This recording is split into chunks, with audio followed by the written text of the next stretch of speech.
Good morning, friends. Welcome to Empty Cloud Monastery.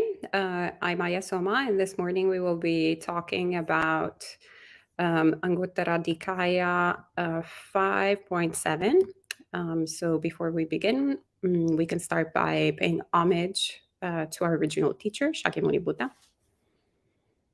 Namo tassa bhagavato arahato samma sambuddhassa. Namo tassa bhagavato arahato samma sambuddhassa. Namo tassa bhagavato arahato samma sambuddhassa. Buddham dhammam sangham namasami.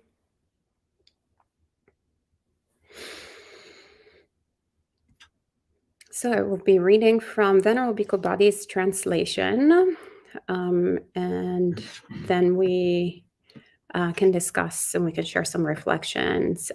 You're also welcome to type in the comments any reflections that or comments or questions that might come up to you as I read these passages. So the sutta begins. Monastics. There are these 5 themes that should often be reflected upon by a woman or a man, by a householder or one who has gone forth. What 5? Well, first and foremost, it's interesting how, this is one of those few suttas where actually sort of kind of the different types of people are specified clearly by the Buddha. Usually the word bhikkhu is used as a sort of term that includes many different people. Obviously, monastics, so both female monastics and male monastics. That's when the masculine in languages is gender inclusive. But actually, there is also different studies that Pantianalio and Ayada Madina and several other scholars have done, showing how usually the term bhikkhave, for example, where that is present throughout the suttas, is actually used not only for monastics, but also for lay people. And in this sutta, we have somewhat a kind of clarification has been passed on to us with a sort of also definition of all of these different people that can be practitioners, both in robes, both householders, both men, both women, and so forth. And so this is, I think, to highlight also how these reflections should be extremely something that we should entertain on a daily basis, something that we should be truly considering on a regular basis. So what are these 5? Well, a woman or a man, a householder, or one who has gone forth should often reflect thus: I am subject to old age. I am not exempt from old age. And the second one is, I am subject to illness. I am not exempt from illness. And the other one is, I am subject to death. I am not exempt from death. I must be parted and separated from everyone and everything dear and agreeable to me. And the last one is, I am the owner of my kamma, the heir of my kamma. I have kamma as my origin, kamma as my relative, kamma as my resort. I will be the heir or whatever good and bad that I do. So actually, these recollections are offered not only in this sutta, but there's always actually sort of different elaboration, different spin-offs of these same considerations that the Buddha invites us to do. But in this sutta in particular, it's actually quite explained thoroughly. Why does the Buddha encourage us to make these reflections on a regular basis? And so afterwards, the Buddha says, kind of anticipates our questions, and he asks, for the sake of what benefit should a woman or a man, a householder or one gone forth, often reflect thus? I am subject to old age. I am not exempt from old age. And the answer is, in their youth, beings are intoxicated with their youth.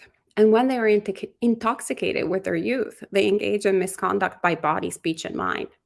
But when one often reflects upon this theme, the intoxication with youth is either completely abandoned or diminished. And this is actually something very, very profound. It really touches, we talk a lot about, the concept of impermanence, the concept of dukkha, and the concept of anatta.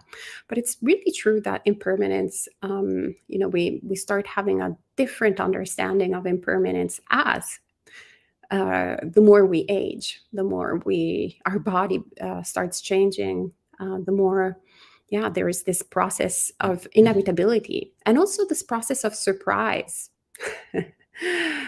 That as we grow, there's just kind of unexpected, predictable things that happen to the body. But before these sort of strong marks, can happen. I remember the first mark that really happened was when I turned 30, that this wrinkle appeared right here in the middle of my forehead. And, all my life I had been surrounded by people with wrinkles. So I was like, well, clearly, my body is going to get wrinkled too eventually. So there's obviously that intellectual understanding of aging. But the experiential understanding of aging is really a little bit different, which is why that surprise arose in my mind. I remember looking at myself in the mirror and seeing that crack on the forehead and being shocked and appalled. Like, wow, well, how did that happen? That is completely insane. Or how, actually, I was already a Buddhist practitioner when the first gray hair appeared in my on my head. Shocking, how bizarre that this appears right there. And so there's this kind of unawareness. We can have, sometimes we can actually be quite disgusted too by seeing people who are aging, people who are wrinkly, people who are not at their prime, so to speak. Actually, our society these days is very much a glorification of youth. There's so many different ways to pretend, actually, that we're not really aging. Also, aging is even there like a somewhat softening way of softening, actually, what the Buddha is really talking about when he talks about jara, which is instead decrepitude. I think decrepitude has quite more of a sort of grasp of what actually this process is. As I'm spending a lot of time with my elderly parents these days, there's a very interesting process where I can see the reality of the decrepitude, the reality of the what we call aging process, which is something radically different than the experience that I was having towards my grandparents when I was a little child.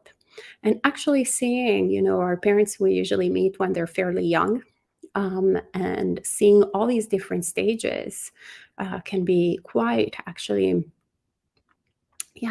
emotionally intense, to see all these different parts of the body that are literally falling apart, literally, not only shifting, not only becoming wrinkly, but even literally falling, literally decomposing, literally breaking off, breaking out. And the pain, the physical pain and the emotional pain that creates in the person who is experiencing this decomposition, and in all of us that are seeing someone who we care about, someone, our parent, who is is going through this process, and also the memory that we have of that youth, and the reality of that, of this unreliability of the body.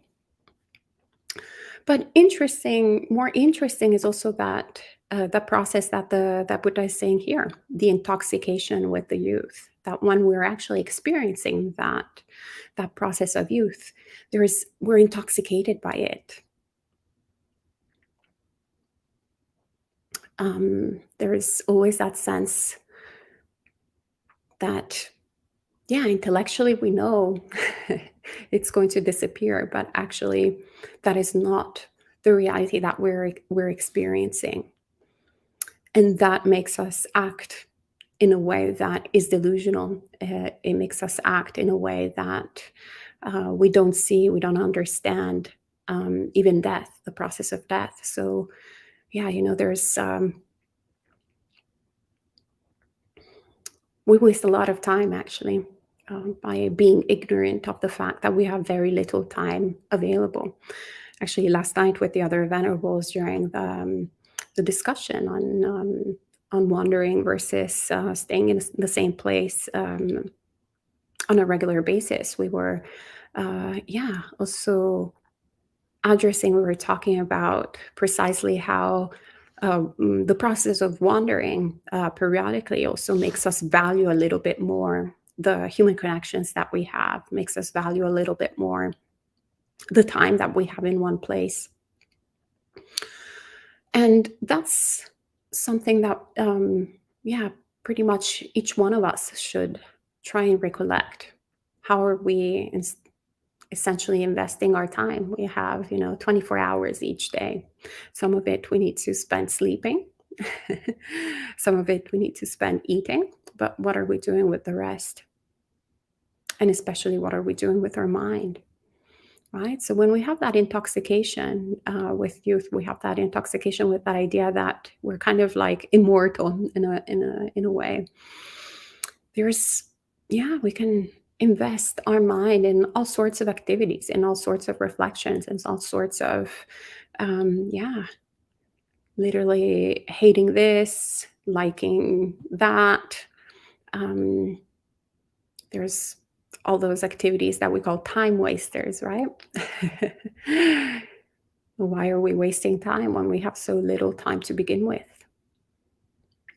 And so we see how we can, how true it is what the Buddha says, that we can actually start making so many acts of greed, hatred, and delusion based on that ignorance, based on that false perception of being immortal. And here, then, the Buddha says also, what is the sake? Why should we actually be reflecting on illness, that I'm not exempt from illness? Well, the Buddha says, in a state of health, beings are intoxicated with their health. And when they're intoxicated with their health, they engage in misconduct by body, speech, and mind. Essentially the same exact thing. Not terribly different from our intoxication with youth. And intoxication with health, we take for granted. We have that sort of sense that we're always surprised, right? Like, oh, I got a cold. Oh, I got, the flu. Oh, I caught this or I caught that.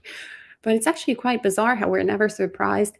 Oh, my body's functioning quite well today. Wow. That's quite impressive. This morning I don't have a headache. This morning, my digestion is working quite well. That's actually like mostly what should be surprising to us, because in reality, this body is, it's this sort of source of constant.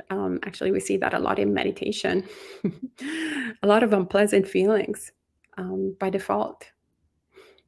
There's lots of when we start meditating for long periods of time, we start getting a little bit more in tuned with what the reality of the experience is. And actually, most of it is this like sort of unpleasant feeling that we're constantly trying to escape. It's just the nature of the body. Even the most comfortable position, we can't really hold it for a long period of time because it will start aching, will start being unpleasant. So there's truly nothing that is really actually very satisfying that we can rely upon. And it's more rare the times when actually things are somewhat pleasant, that are feeling quite pleasant than the other way around. But when there is more of that sort of prevalence of sensations, then we can get very intoxicated with it, and once again apply that sense of permanence to this experience. That makes us also look down upon other beings that actually are having a different experience altogether, perhaps more dramatic than the one that we normally have when it's ill, when we are experiencing illness. And the third, which is very much connected, of course, to everything that we've said before, is why should we be recollecting death? I'm subject to death. I'm not exempt for death. So the Buddha says during their lives, beings are intoxicated with life. And when they're intoxicated with life, they engage in misconduct by body, speech, and mind. So once again, these are all kind of interconnected, right? Old age, sickness, and death. We tend to, really have that sense of immortality that doesn't really make us value, once again, our experience, our opportunity that we have right here, right now. And then the fourth one, the Buddha encourages us to reflect. Why should we actually asks us, why should we reflect on, I must be parted and separated from everyone and everything dear and agreeable to me? And the Buddha replies, beings have desire and lust in regard to those people and things that are dear and agreeable. And excited by this lust, they engage in misconduct by body, speech, and mind. But when one often reflects upon this theme, the desire and lust in regard to everyone and everything dear and agreeable is either completely abandoned or diminished. Yeah, that's essentially the nature of attachment. There are so many different things that we attach to. Obviously, different things that can be actually either objects all the way to actually inheritance, houses, money, and what sort. And then, of course, all the different beings, all the different valuable relationships that make our family unit, that, people that we care about, our friends, our loved ones. And the problem in all of this is that attachment that we have towards all of these things, that whenever they are somewhat, we have that perception that we might lose them in this life, then in order to protect them, in order to secure them, we might actually do some really bad deeds in order for that, to prevent that loss. And without the understanding that all of those things will, by their nature, they're meant to be, they're not ours. By their nature, they're meant to pass away. So we can see, actually in Italy, it's we have a very strong, Italy is the country where I come from, and we have a very strong sense of family. So usually properties are within families for many generations. And if one needs to buy a property in Italy, there is lots of legal things that one needs to take care of. But also, most importantly, one needs to make sure that actually there's no fights within the family, that everybody, all the heirs are actually in agreement that they want to sell the building. Because otherwise, if one purchases a building where the heirs were not all agreeing, one will also inherit all those problems that one can have with the heirs. And it's very interesting to me because since there's it's a place that where family values are so treasured. It's also very interesting how in the same place all of these sort of attachments then also transform in litigation, transform into disagreement, transform in lots of different families becoming disintegrated or not in harmony anymore, trying to essentially fight for the inheritance, trying to fight for bricks and stones. And one can spend their entire life, fighting perhaps on an inheritance and actually never even enjoying that inheritance. Actually, that's very true in one of my, yeah, in my own family. From my grandparents, one of my grandparents' home is actually precisely this situation. It's very, very interesting. For decades, it's this kind of like abandoned home that is falling to pieces. And we see how, yeah, it's so true, once again, how we can waste so much time by trying to take possession into something. And even if we're going to take possession into it, maybe it's actually at the verge of our life. So we've like wasted all our time, all our precious time here on earth to try to gain something. And then by the time we gain it, we're actually like on the verge of death. We die and we can't ever enjoy it. So dukkha on top of the dukkha.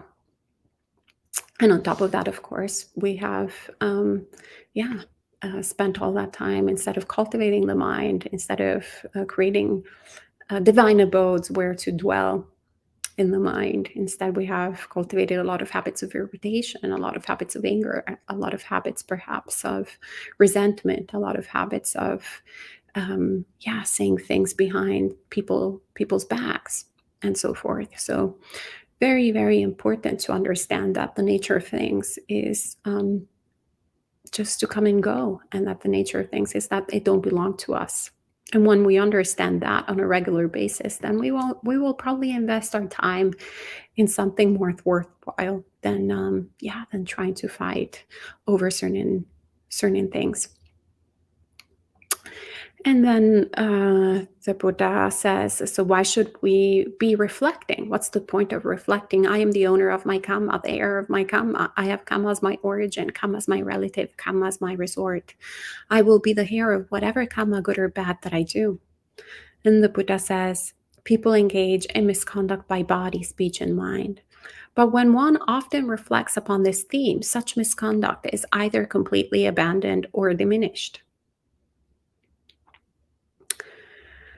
Yeah, I think we've kind of addressed this already with all the other previous points, but the Buddha wants to make quite sure that we really get the message that that's essentially the only thing, the only inheritance, really, that we're always uh, sure that we're going to get is vipaka, is the result of karma. So anything that we do intentionally, that will follow us. We will always, whatever we plant, we're going to harvest, whether we like it or not. And so when we understand that, we become a little bit more intentional in the planting. We become really more intentional in trying to figure out what is it that we want to cultivate in the mind. What is it that what kind of decoration do we want to have in this in our experience, in our mind, rather than having that mixed experience that we normally have, where some stuff is good and some other stuff is really painful, really horrible. And so this is actually one of the most empowering teachings of the Buddha, most empowering gifts that the Buddha gives us. That is, once again, to take ownership of our life, take ownership of our actions, take ownership of then ultimately the results of our actions, and see if we don't like what is our essentially our experience right now. We are enabled to make different choices, and different choices will lead to different results. And then the sutta continues with the Buddha saying how a noble disciple will reflect in this way. Noble disciple will reflect, I am not the only one who is subject to old age, not exempt from old age. All beings that come and go, that pass away and undergo rebirth, are subject to old age. None are exempt from old age. As the noble disciple often reflects on this theme, the path is generated. They pursue this path, develop it, and cultivate it. As they do so, the fetters are entirely abandoned and the underlying tendencies are uprooted. And also the same with, I'm not the only one who is subject to illness, not exempt from illness. All beings that come and go, that pass away and undergo rebirth, are subject to illness. None are exempt from illness. And in the same way, I'm not the only one who is subject to death, not exempt from death. All beings that come and go, that pass away and undergo rebirth, are subject to death. None are exempt from death. And I'm not the only one who must be parted and separated from everyone and everything dear and agreeable. All beings that come and go, that pass away and undergo rebirth, must be parted and separated from everyone and everything dear and agreeable. And also, I'm not the only one who is the owner of one's karma, the heir of one's karma, who has karma as one's origin, karma as one's relative, karma as one's resort, who will be the heir of whatever karma, good or bad, that one does.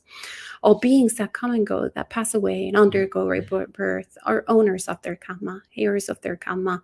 All have karma as their origin, karma as their relative, karma as their resort. All will be heirs of whatever karma, good or bad, that they do.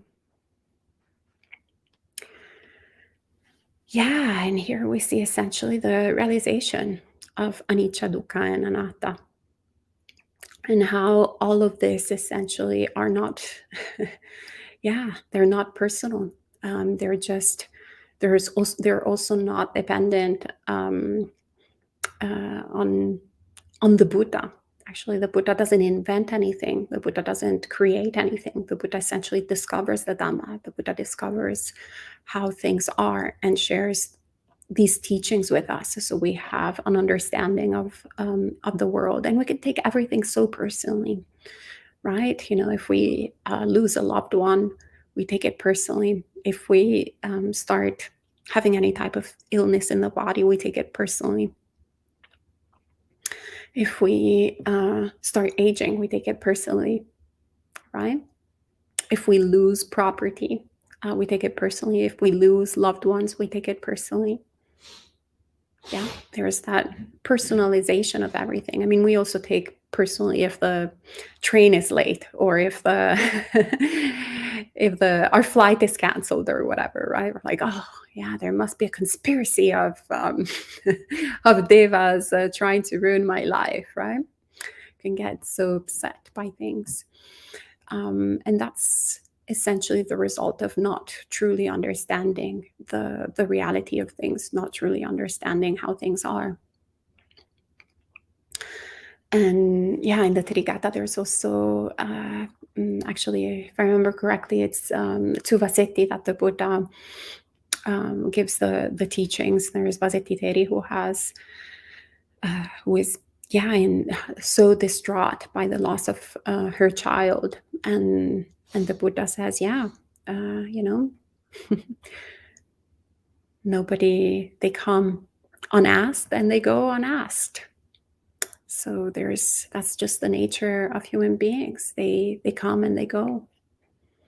Actually, of sentient beings, nobody has invited anyone to come, and nobody has invited anyone to leave. It's just, that's the process. It's impersonal, and the more we take something personally, the more we suffer. The more we don't understand the nature of things, the more we attach to something, we hold on to something that is not realistic. And so that's the tension. It's also, most of the practice is basically observing how we constantly, put all of these conditions in place. And once we figure out how our mind works, once we figure out that our mind doesn't work differently from that other mind and that other mind and that other mind and that other mind, it doesn't matter if that mind is with a female body or with a male body or with an intersex body or with any body. It doesn't matter if that body is American or if it's Italian or if it's Indian or if it's whatever it is. It doesn't mind if it's a human or an animal. We start seeing those tendencies of mind as tendencies of mind.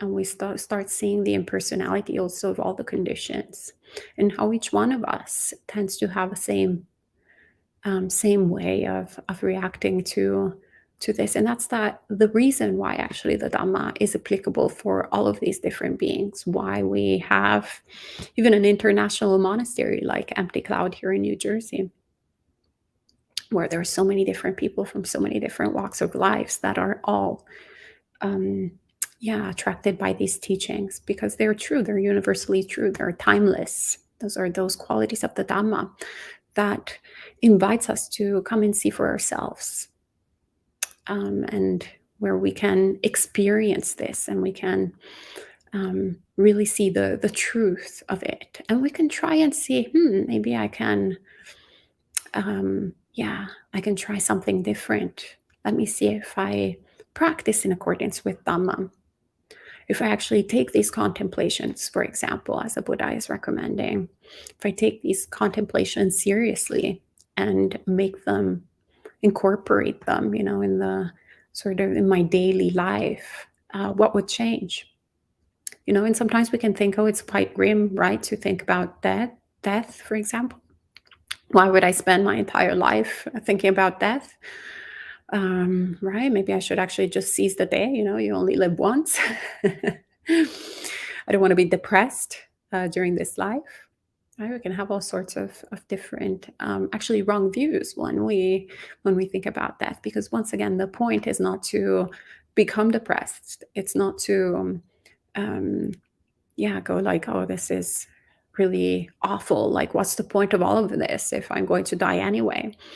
But rather, it's actually, once again, appreciating more the little time that we have here, making sure that we invest our time properly, right? It's not that when we go, for example, on holiday, that we're like, oh, okay, I'm going for 1 week to Italy, for so to speak. Yeah, it's not that. We're like, oh, well, what's the point? It's only like 7 days. So the first day we're like, oh, okay, it's going to be over after 7 days. So I might as well just like spend, the entire trip here in my bed, feeling sorry for myself because it's going to be over soon. No, we're like, oh, I only have 7 days. So let me make sure I invest this time properly. Like, what do I actually want to do here in Italy? What are the monuments that I want to see, perhaps? What are the, you know, human relationships that I want to cultivate? What is it that I want to do here? And so then we make sure that we are taking advantage of all the time that we have, right, during that trip, during that holiday. And so if we think about our life in that way, if we can bring, that same sort of motivation, that sense that this is temporary, then we can, really make sure that that we're spending this time in a valuable way. And then the sutta ends with some verses of poetry where the Buddha says, worldlings subject to illness, old age, and death are disgusted by other people who exist in accordance with their nature. If I were to become disgusted with beings who have such a nature, that would not be proper for me, since I too have the same nature. While I was dwelling thus, having known the state without acquisitions, I overcame all intoxications, intoxication with health, with youth, and with life, having seen security in renunciation. Zeal then arose in me as I clearly saw Nibbana. Now I'm incapable of indulging in sensual pleasures, relying on the spiritual life. Never will I turn back. So these are, they probably sound like very familiar verses, which are the essentially verses that the Buddha, the process of his awakening, essentially comes to this realization. So when he was still a bodhisattva, right, and has his first sort of interactions with the 4 divine messengers, and then comes to the full realization of this, and manages to then have eventually the breakthrough into Nibbana. So we see how important actually these contemplations are, to even a more sort of developed extent, not only with just as tools as supports for awakening, but actually they can become the um, the tools for awakening in and of itself when we actually really pierce through the three characteristics. So these are some considerations, and I see that there's quite a few friends here online. If you have any questions or comments, feel free to type them in, and we can respect the suttas with 3 sadhus. Sadhu, sadhu, sadhu.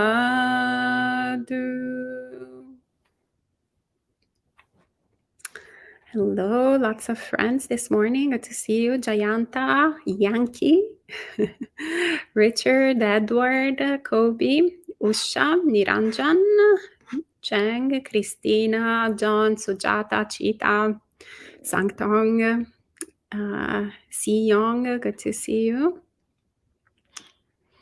And Niranjan says, we're addicted to living and having a body. Am I right? Well, there's definitely, the intoxication of life. It's very interesting to actually draw the parallel with addiction, because there are certain things that in society we really like to stigmatize to a certain degree or the other, right? Like drug addiction, alcohol addiction, all these different addictions where we see how harmful they can be. But then we have a different way of relating to other things. We kind of think they are somewhat normal. But the Buddhist perspective is that actually it's all like a sort of, we're all like pretty much addicts to one degree or the other. And the recognition of this addiction, the recognition of that, essentially bhavatanha, that craving for existence, and also that craving of non-existence, that pushing and pulling that we're constantly having. I like this, I want this, and I don't want to be here, and I don't like this experience, which is always, once again, very much dictated by that, as we were saying earlier, that constant trying to escape those unpleasant feelings. And most often than not, that that constant trying to escape from unpleasant feelings creates actually also a sort of artificial state of pleasantness. One of the most profound things that can happen actually in meditation practice is to realize actually also how some states that we think that are somewhat pleasant are actually quite unpleasant. One of the biggest realizations actually I had with meditation practice was for example, I remember I used to be very much in love with love. And so the sense of like, the honeymoon is only sad when it's over, but it's actually like there are those moments where it's really beautiful to be in love, to have that, to meet someone and have all those like really beautiful sensations, beautiful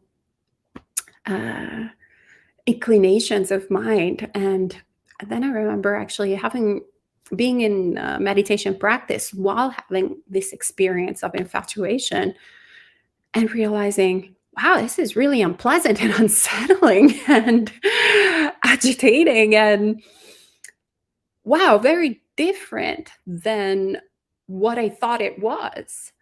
And so that's also, an insight into mindfulness, like the power of mindfulness, that most often than not, like what we perceive as pleasant is actually very much tainted. It's not necessarily really truly a pleasant experience, but there's a lot of papancha, there's a lot of layers, there's a lot of cream and, different different things that we add on to them. There's this song in Italian that I think really captures this really beautiful thing that creepy thing actually that the mind does.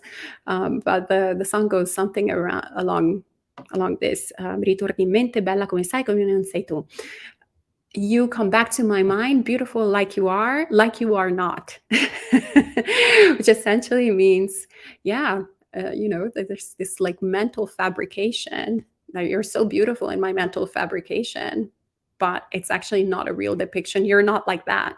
So, how many times, perhaps if we haven't seen the person that we're obsessed with, we're infatuated with, even quote unquote, we're in love with, how many times then, if we are seeing them after a while, then we're like, oh, I remembered you differently, or actually you're not as great as my memory of you. And it's not that the person is not as great, is not great. It's not that the person, it has nothing to do with the person, but just the person can't really compete with that incredible fabrication of mind that we can have.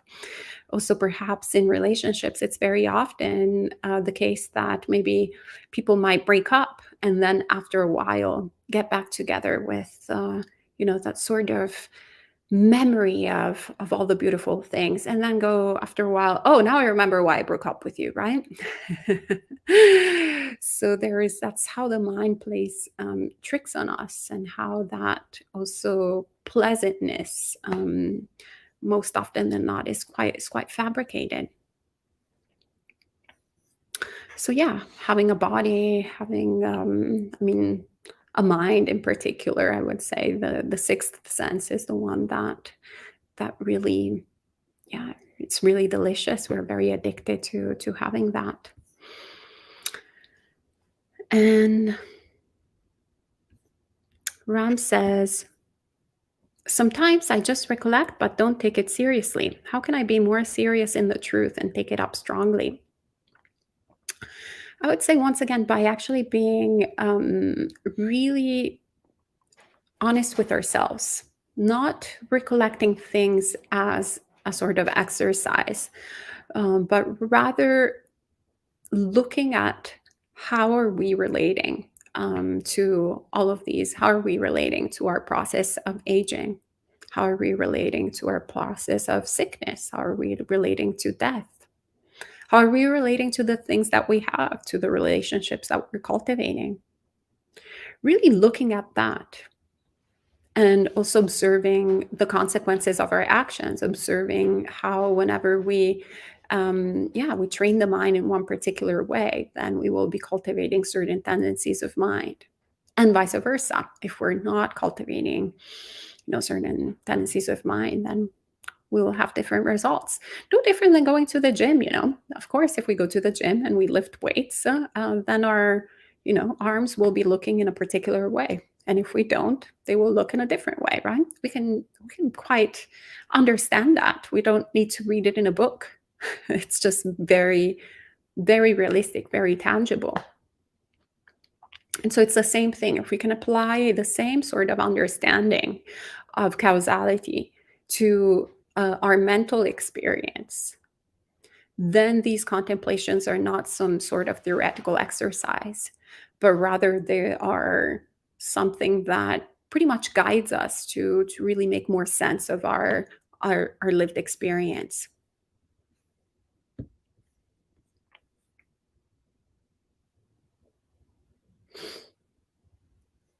Okay.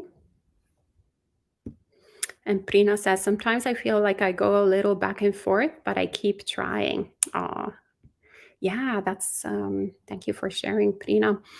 Yeah, that's essentially the process, right? It's a path. That's why the teachings of the Buddha are not a pill, but rather they're something that we should, yeah, truly contemplate, truly um, accompany, make them accompany us in our journey.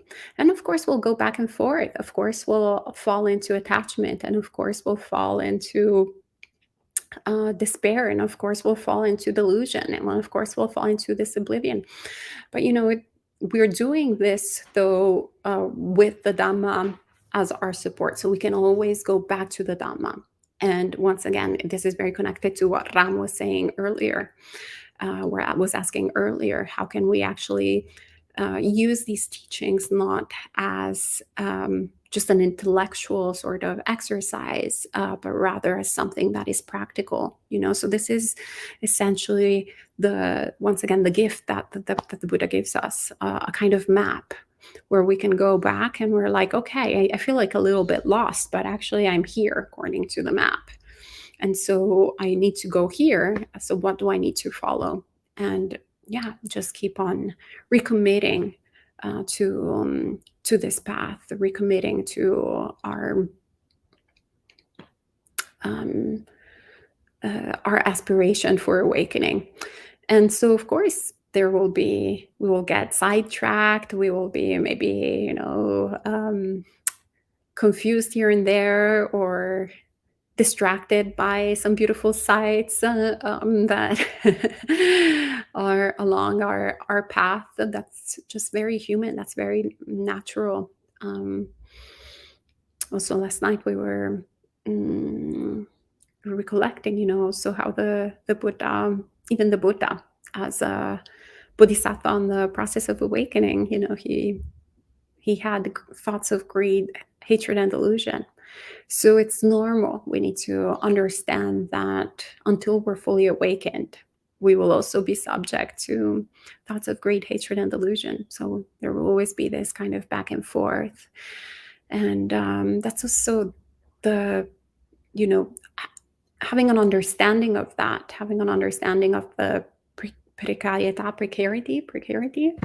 precariousness of our experience, can actually really give us some help in cultivating compassion for others who are experiencing the same predicament. That's what anukampa, that is normally translated as compassion. Essentially, that's what it means. Anukampa means trembling together. I find it so beautiful. We're here trembling together, having sort of same but different experience. But in the core, it's pretty much the same thing. And another reflection comes to mind is actually what Ajahn Pasanno said when he visited us last year, which was, most of the practice is kind of knowing what we need to be doing and not knowing how to do it. In the sense of not, like we've got the theory, we've got the point, but then there's that struggle of not really kind of being capable of actualizing it. But at least we know what we're supposed to be doing, That's significantly better than being at loss, being completely clueless.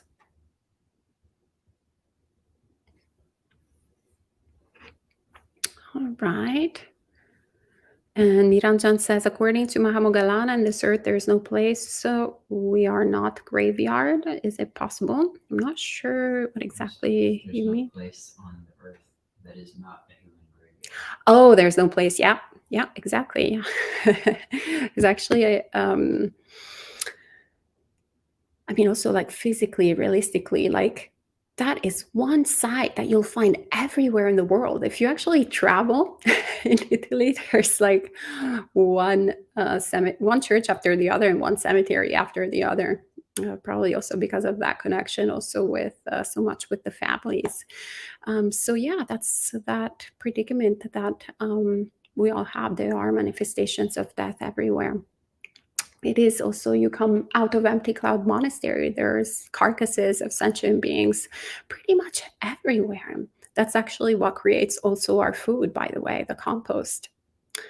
It's all of these different bodies that decompose and that ultimately fertilize actually the soil. And we're constantly eating corpses, essentially, and bringing out corpses. That's also how some of the Teris describe their experience of having a body. This body full of corpses, I think literally and figuratively. All right, and I think that's all of the questions for this morning. And we can end with 3 sadhus. Sadhu, sadhu, sadhu. And we can meet again this evening at 7:30 p.m. for a monk chat. So any questions that you might have on Buddha Dhamma and Sangha, there will be a panel with different venerables here at Empty Cloud Monastery. And your opportunity to ask any questions you might like and have different opinions for that. For those of you who live close to Empty Cloud Monastery, you're welcome every Saturday and Sunday to come at 6 p.m. on Saturday for Dhamma talk and meditation in person, and on Sunday, we have a whole day of Dhamma programs. And then the first week of February, we'll have a special guest here at Jampramali who will be sharing some teachings. We also broadcast them on our YouTube channel live, so also for all of you who live a little bit further away. But if you'd like to come in person, make sure to RSVP so that we can make sure to have a space for you. And you can see all the details on our website on emptycloud.org. All right, may you be well and happy, and may all good things come to you.